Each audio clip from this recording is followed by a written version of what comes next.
The sun beat down mercilessly on the dusty marketplace of Copper Creek, turning the air thick and suffocating.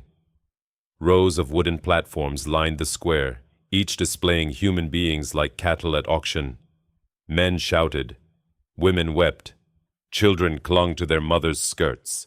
This was the dark heart of the frontier, where freedom died and gold ruled. And there, at the far end of the market, stood a woman nobody dared to buy. Nita. She towered above the other captives, her Apache blood evident in every defiant angle of her face. Her dark eyes burned with an intensity that made grown men look away. Her shoulders, broad and powerful, carried no trace of submission. While others wept or begged, Nita stood silent as stone, her jaw set, her gaze fixed on some distant horizon only she could see. Hey there, friend. Before we continue Nita's story, if you're enjoying this tale of the Wild West, don't forget to hit that subscribe button and drop a comment telling us where you're watching from. It really makes our day. Now, let's get back to Copper Creek. $20! Do I hear 20? The auctioneer's voice cracked with desperation. He'd been trying to sell Nita for 3 days now. 3 long, humiliating days.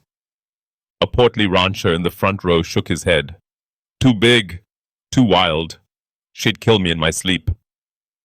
Strong as an ox, though, another man muttered. Could work a field better than any 2 men. Yeah, and scalp you while she's at it, his companion replied, spitting tobacco juice into the dirt. I ain't stupid enough to bring a savage like that home. The word savage hung in the air like a noose. Nita's fingers twitched, but her expression never changed. She'd heard worse. Much worse. The auctioneer wiped sweat from his brow. $15. Surely someone. I'll take her. The voice cut through the marketplace chatter like a knife through butter. Low, calm, certain. Every head turned. A man stood at the edge of the crowd, one boot resting on the bottom rail of the fence. He was lean, wrapped in trail dust and shadow, with a hat pulled low over his eyes. His clothes were worn but clean, his gun belt well-oiled. Everything about him spoke of a man who'd seen too much and said too little. The auctioneer blinked. You want the Apache woman? That's what I said. The stranger pushed off the fence and walked forward with an easy, rolling gait. As he stepped into the sunlight, Nita finally looked at him. Really looked at him. His face was weathered, marked by sun and hardship. But his eyes were different. They weren't filled with cruelty or lust or fear. They were simply assessing. Like he was measuring the weight of a horse, not a human soul. Name's Ash, he said to the auctioneer, pulling a leather pouch from his belt. How much? The auctioneer's hands trembled as he counted the coins. $10. Final offer. Done. Ash dropped the coins into the man's sweaty palm without hesitation. Without negotiation. Like Nita's life was worth exactly that and nothing more. The auctioneer fumbled with the chains around Nita's wrists, his fingers slipping twice before he managed to unlock them. The moment the iron fell away, Nita rubbed her raw skin, her eyes never leaving Ash's face. She's all yours, mister, the auctioneer said quickly, backing away. But I ain't responsible for what she does. You bought her. You handle her. Ash didn't respond. He simply turned and started walking toward a pair of horses tied at the hitching post. After a few steps, he paused and glanced back over his shoulder. You coming? Nita stood frozen, her mind racing. Every instinct screamed at her to run, to fight, to disappear into the desert and take her chances with the scorpions and rattlesnakes. Anything was better than being owned, but something in the way Ash asked, not commanded but asked, made her feet move. She followed him to the horses. He untied a gray mare and handed her the reins. Can you ride? He asked. Nita's eyes flashed. Of course she could ride. She'd been riding before this white man learned to walk. Ash seemed to read her expression because the corner of his mouth lifted slightly. Not quite a smile, but close. Good. It's a long way to the ranch. He swung up onto his own horse, a buckskin stallion that snorted and shifted beneath his weight. Then he looked down at Nita one more time. I ain't gonna chain you. I ain't gonna beat you. But if you run, I won't chase you. Understand? Nita said nothing. She simply mounted the gray mare in one fluid motion, her movements graceful despite days without food or water. As they rode out of Copper Creek, the townspeople watched with a mixture of pity and judgment. Some shook their heads, others whispered prayers. One old woman crossed herself. None of them thought they'd ever see Ash alive again. But Nita? She was already thinking about survival, about freedom, about the knife she'd steal from his saddle the moment his guard was down. She had no idea that this silent, gray-eyed cowboy was about to change everything. The desert stretched endlessly before them, a sea of sand and sagebrush broken only by the occasional twisted Joshua tree reaching toward the cloudless sky.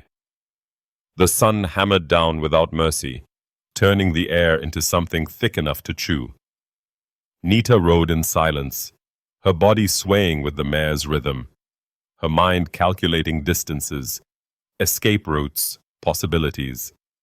Ash hadn't spoken since they left Copper Creek 2 hours ago. He rode ahead, relaxed in the saddle like a man without a care in the world. But Nita noticed things. The way his eyes constantly scanned the horizon. The way his hand never strayed far from his rifle. The way he positioned himself so she was always in his peripheral vision. This man was no fool. There's water in the canteen, Ash said suddenly, not turning around. Left saddlebag.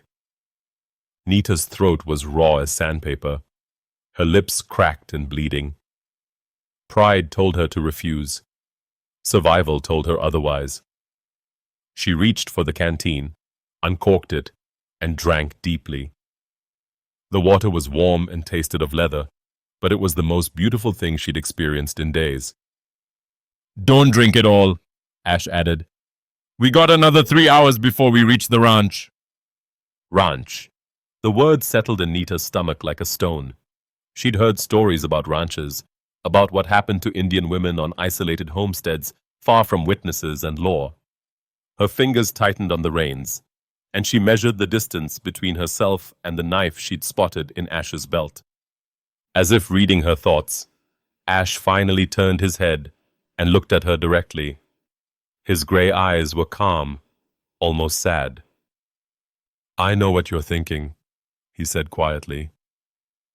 You're wondering if you can take that knife and kill me before I draw my gun. You're wondering if the horse is fast enough to outrun a bullet. You're wondering if dying out here in the desert is better than whatever I got planned. Nita's jaw clenched, but she said nothing. Ash sighed and pulled his horse to a stop. Nita's mare halted beside him, snorting softly. For a long moment, they sat there in the brutal heat, two strangers bound by gold and circumstance. My wife died last winter, Ash said, his voice flat and factual. Fever took her in 3 days. Before that, we ran the ranch together, me, her, and our son. Then the boy caught pneumonia the following spring. Buried him next to his mama under the cottonwood tree. He paused, staring out at the empty land. I bought you because I need help with the ranch. Can't run it alone. Can't afford to hire hands. And I sure as hell can't sell it. That land is all I got left of them. He turned to face her fully. I ain't looking for a slave, Nita. I'm looking for a worker. Maybe, if we're lucky, a partner. Nita's eyes narrowed with suspicion. Men didn't buy women at auction looking for partners. They bought them for one thing, and it had nothing to do with cattle or crops. Ash must have seen the disbelief on her face, because he reached into his vest pocket and pulled out a folded piece of paper. He urged his horse closer and held it out to her. "This is a contract," he said. "It says you work the ranch for 1 year. In return, you get food, shelter, and wages, $5 a month. At the end of the year, you're free to go. No strings, no tricks. If you want to leave before then, you can. I won't stop you." Nita stared at the paper, but didn't take it. She couldn't read English anyway. For all she knew, it was a bill of sale transferring her ownership permanently. "You don't trust me," Ash said. It wasn't a question. He folded the paper and tucked it back into his pocket. "Can't say I blame you. White men ain't given your people much reason to trust anything we say." He pulled off his hat and ran a hand through his sweat-dampened hair. In the harsh sunlight, Nita could see the lines carved deep into his face. Lines of grief, exhaustion, and loneliness. "Look, I ain't gonna pretend I'm some kind of saint," Ash continued. "I've done things I ain't proud of. Fought in wars I didn't understand. Killed men who probably deserved better. But I never hit a woman, never forced myself on anyone, and I sure as hell never broke my word. That might not mean much to you right now, but it's all I got to offer." He replaced his hat and gathered his reins. "When we get to the ranch, you'll have your own room in the barn loft.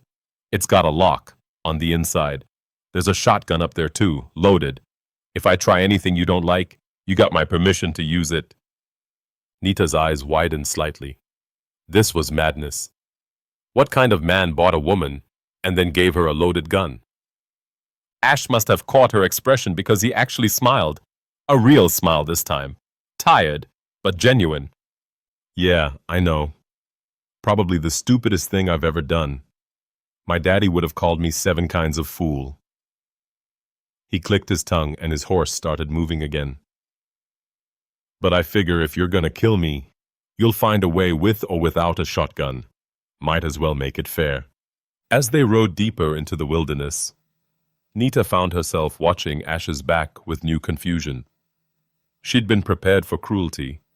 She'd steeled herself for violence. She'd expected to fight or flee or die. But this quiet, grieving man offering her wages and weapons and a locked door? She didn't know what to make of it. The sun began its slow descent toward the western horizon, painting the desert in shades of copper and gold. Shadows stretched long and thin across the sand. In the distance, Nita could see the dark outline of mountains rising like broken teeth against the sky. "Almost there," Ash said. "Ranch is just beyond that ridge." Nita touched the canteen at her hip, felt the solid weight of the horse beneath her, and realized with a strange jolt that for the first time in months, she wasn't planning her next escape. She was curious, and in the brutal world of the frontier, curiosity was the most dangerous thing of all. The ranch appeared as the sun kissed the horizon, bleeding orange and purple across the desert sky. It wasn't much. A weathered wooden house with a sagging porch, a barn that had seen better decades, a chicken coop, and a corral where a few horses dozed in the fading heat. A windmill creaked in the evening breeze, its blades turning lazily above a stone well. Everything spoke of hard work, harder times, and the kind of loneliness that settled into bones like winter cold. But it was clean, orderly, loved, in its own quiet way. Ash dismounted and tied his horse to the hitching post. Nita slid from her mare, her legs trembling slightly from hours in the saddle. She hadn't ridden that long since before the soldiers came, before her world shattered into blood and chains and loss. "Barn's over there," Ash said, nodding toward the structure. "I'll show you the loft." He led her inside, and Nita's nose filled with the sweet smell of hay and horse. The barn was dim and cool, a welcome relief from the brutal sun. A ladder led up to the loft, and Ash climbed it first, pushing open a trapdoor. The loft was small but surprisingly comfortable. A bed frame held a real mattress, worn but thick. There was a wooden chest, a small table with an oil lamp, and a window that looked out over the desert. And there, leaning against the wall beside the bed, was the shotgun Ash had mentioned. "Bedding's in the chest," Ash said, standing awkwardly in the low-ceilinged space. "There's soap and a wash basin, too. Creek runs about 50 yards north of the house. Water's cold but clean. You can bathe there when you want privacy." He pointed to the door. "Lock's here, like I said. Works from the inside only. I sleep in the house, so you won't be disturbed." Nita walked to the shotgun and picked it up. The weight was familiar, comfortable. She checked the barrel, loaded, just as he'd promised. She looked at Ash, waiting for him to flinch, to order her to put it down, to reveal the trap she was certain existed. But Ash just nodded. "Good. You know how to use it. That's important out here. Coyotes sometimes get bold at night, rattlesnakes too." He moved toward the ladder, then paused. "I'll make supper in about an hour. You're welcome to join me in the house, or I can bring a plate out here if you'd rather. Your choice." Then he was gone, his boots thumping down the ladder, leaving Nita alone with her confusion and a loaded weapon. She sat on the bed, the shotgun across her knees, and tried to make sense of this white man who broke every rule she'd learned about his kind. She waited for the footsteps, for the drunken demands, for the inevitable violence that men like him always brought. But the only sounds were the horses shuffling below, the windmills creak, and the desert settling into night. Eventually, hunger won over suspicion. Nita descended the ladder and crossed the yard to the house. Through the window, she could see lamplight and smell something cooking: beans, cornbread, maybe salt pork. Her stomach twisted painfully. She'd eaten nothing but scraps for weeks. She pushed open the door. Ash stood at the stove, stirring a pot.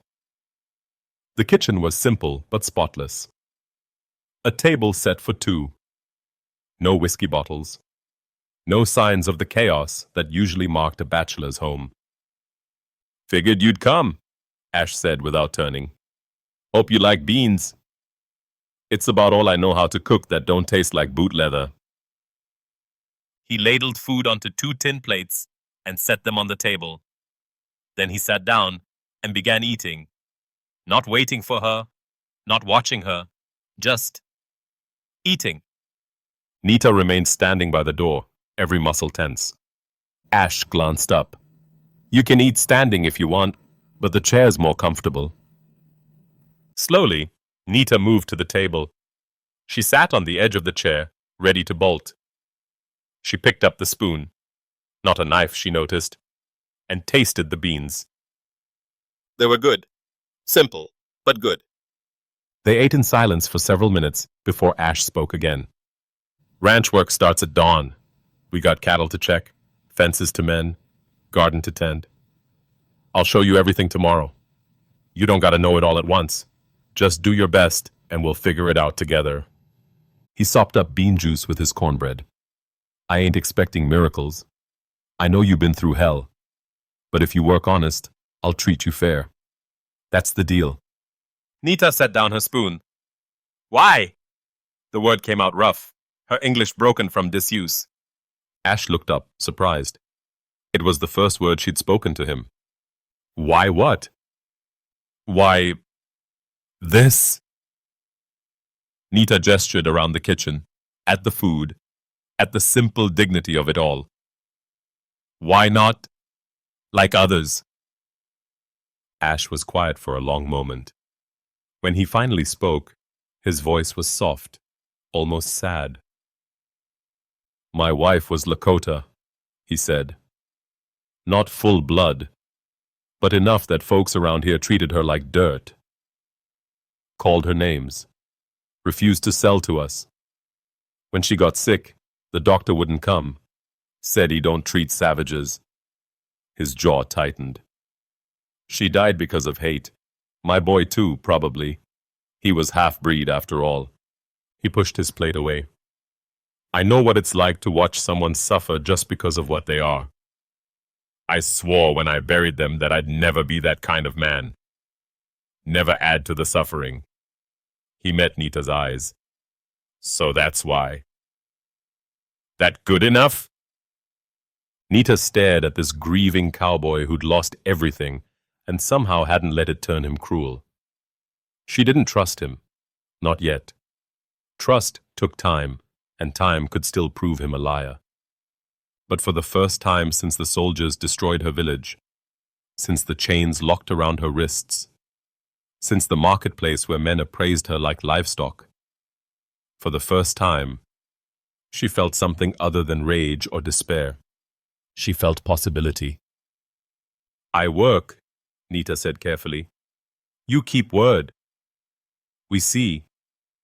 Ash nodded slowly. Fair enough. We see. That night, Nita lay in the loft with the shotgun beside her pillow and the door locked tight. She listened to the house settling, the horses breathing, the desert singing its ancient songs. And for the first time in forever, she slept without nightmares. Chapter 4. Enemies and Defense. 3 weeks passed like water through cupped hands, quick, surprising, and somehow precious. Nita learned the rhythm of ranch life, the pre-dawn cold that made her breath visible, the back-breaking work of mending fences under the merciless sun, the simple satisfaction of gathering eggs while chickens complained around her feet. Ash kept his word about everything. He worked beside her, not above her. He never entered her space uninvited. He paid her wages in silver coins she kept hidden in the loft. They spoke little, but a language developed between them anyway. The language of shared labor, of coffee poured without asking, of tools handed over at just the right moment. Nita still slept with the shotgun, still watched Ash for signs of treachery, but the watching had become habit rather than necessity. Then Garrett Moss came back. It was a Tuesday morning when Nita first saw the riders approaching from the east. She was hauling water from the creek, and something about the way the men sat their horses, loose and arrogant, made her blood run cold. She counted 5 of them, all armed, all wearing the kind of smiles that preceded violence. She dropped the buckets and ran for the house. Ash was inside, cleaning his rifle. He looked up when she burst through the door, saw her face, and immediately moved to the window. His jaw tightened as he recognized the lead rider. Moss, he said quietly, the name like poison on his tongue. Who? Nita asked, her hand instinctively moving to the knife she now wore at her belt. A gift from Ash after she'd helped him butcher a steer without flinching. Garrett Moss claims he owns half the territory. Tried to buy this land from me last year before. Ash's voice trailed off, but Nita understood. Before his wife and son died. I told him no. He didn't take it well. The riders pulled up in the yard, their horses kicking up dust devils. Garrett Moss dismounted, a tall man with silver-threaded hair and a face that might have been handsome if not for the cruelty carved into every line. He wore expensive clothes gone dusty from the trail and a gun belt that had seen real use. Ash Carter! Moss called out, his voice booming with false friendliness. Been a while, friend. Ash stepped onto the porch, rifle held loosely but ready.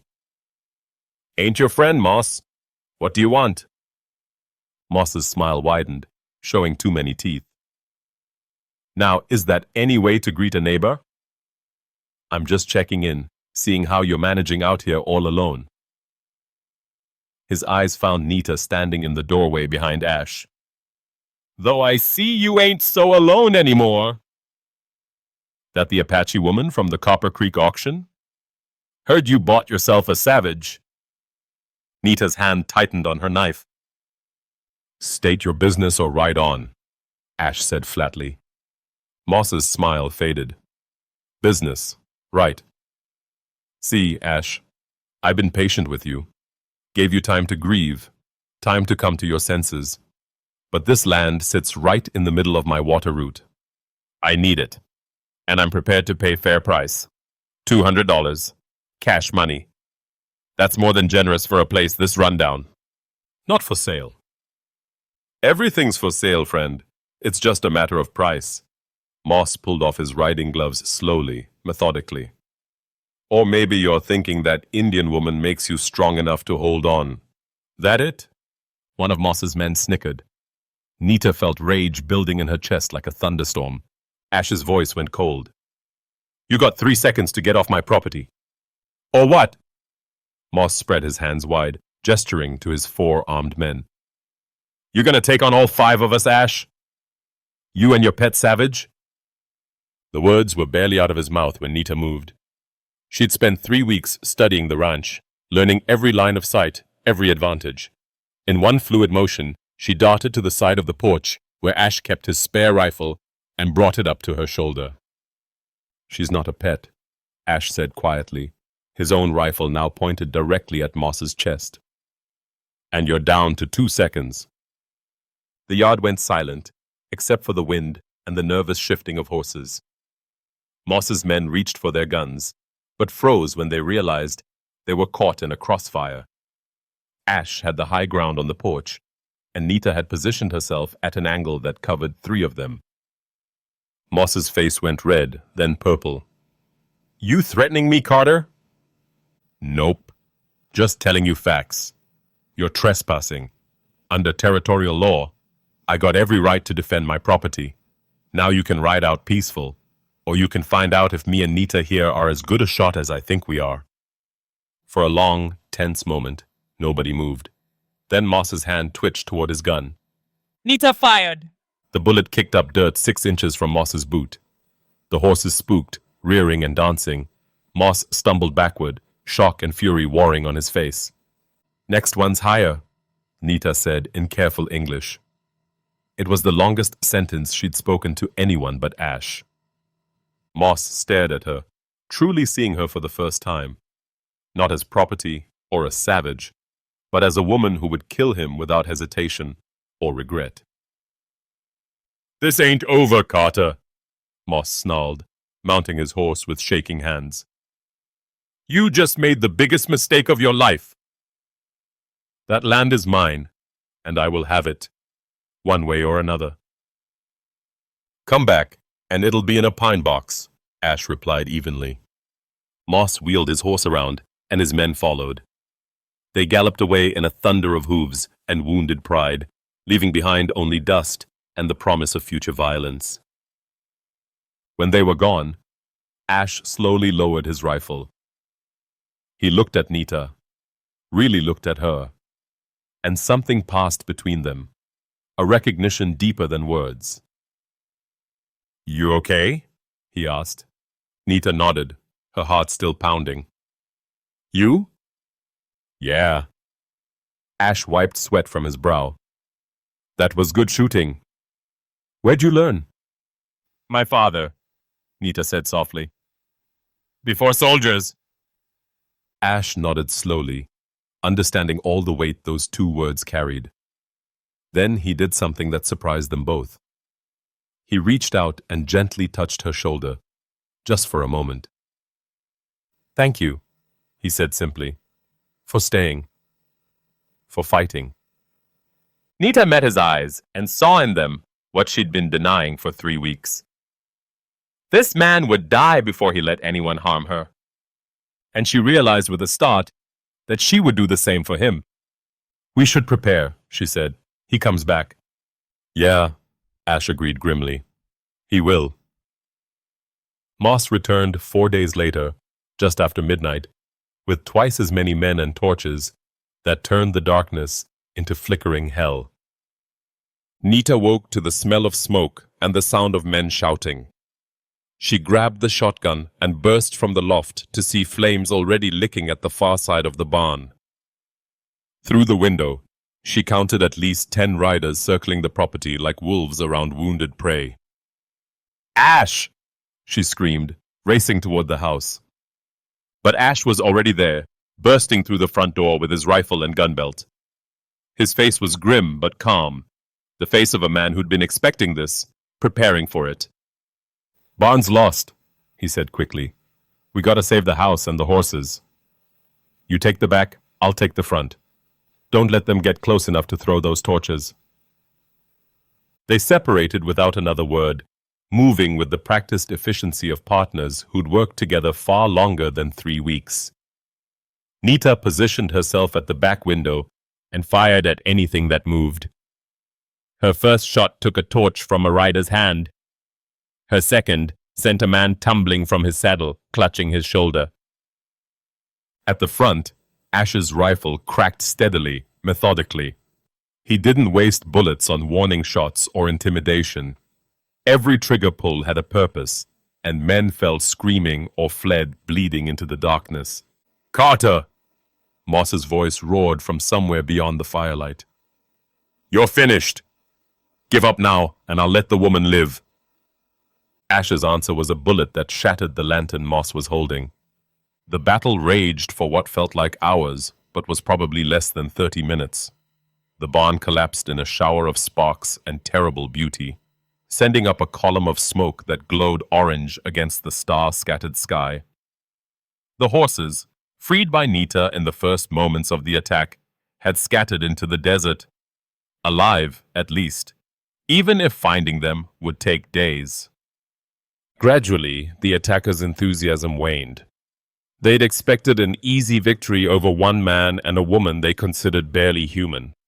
Instead, they'd found themselves pinned down by accurate fire from 2 people who fought like they had everything to lose and nothing to fear.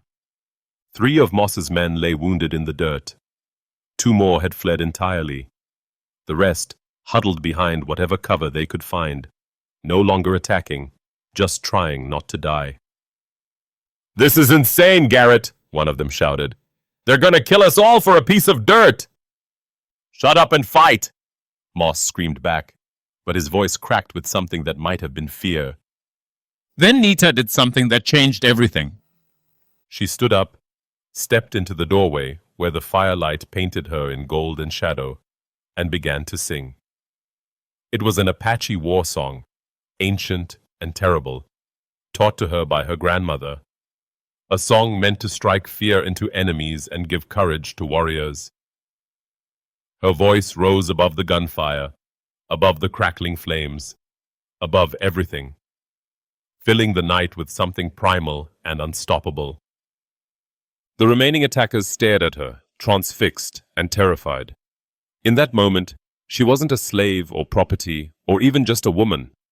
She was something mythic, something that reminded them of every campfire story about vengeful spirits and ancient curses. One man dropped his gun and ran, then another, then 3 more. Cowards! Moss shrieked. But even he was backing toward his horse now, his face pale in the firelight. Ash stepped out beside Nita, his rifle still smoking. Together, they stood like sentinels as Moss and his remaining men scrambled to mount their horses and flee into the darkness, leaving their wounded behind. When the last hoofbeat faded, silence settled over the ranch like a blanket. The barn burned itself out slowly, collapsing beam by beam. The house stood intact, scarred, but standing. And Ash and Nita stood together in the doorway, alive, breathing, victorious. Ash lowered his rifle and looked at Nita with something like wonder. That song. My grandmother's, Nita said quietly. For warriors. You're one hell of a warrior, Ash said, and there was no patronizing in his voice. No surprise, just simple, profound respect. They spent the rest of the night tending to Moss's wounded men, binding their injuries, giving them water, then sending them limping back to town with a message. The Carter Ranch was defended, and anyone who came for it again wouldn't be shown such mercy. As dawn broke over the desert, painting everything in shades of pink and gold, Ash and Nita sat on the porch steps, exhausted, filthy, and alive. The barn was gone.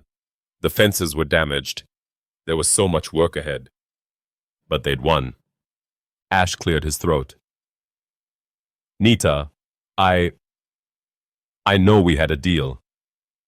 1 year, then you're free. But after tonight, after everything. He pulled the contract from his pocket, the one he'd shown her that first day, and tore it in half. You don't owe me anything. You're free, right now. You can take one of the horses when we find them, and whatever money you want, and go wherever you want. You earned it. Nita stared at the torn paper fluttering in the morning breeze. Freedom. Real freedom. The thing she'd dreamed about in chains, in the marketplace, in those first suspicious nights in the loft. And she realized she didn't want it. Not like this. Not alone. I stay, she said firmly. Ash looked at her, surprised. You don't have to. You don't owe me. Not about owing. Nita turned to face him fully. This is home now. You are. She searched for the English word, couldn't find it, and used Apache instead, then translated carefully. Family. You are family. Ash's eyes grew bright with something that might have been tears, though he blinked them back quickly. He nodded, not trusting his voice. Partners, then, he finally managed. Real partners. Equal shares, equal say in everything. Partners, Nita agreed. As the sun climbed higher, burning away the last shadows of night, Ash reached out his hand. Nita looked at it for a long moment. This hand that had never struck her, never chained her, never treated her as less than human. She took it. They shook. Two survivors binding themselves together not through paper or gold, but through respect, trust, and something deeper, something that might, given time, become love. The ranch would need rebuilding. Moss might come back. The future was uncertain and probably dangerous. But they would face it together. The cowboy with the grieving heart, and the Apache woman nobody wanted. And together they would be unstoppable.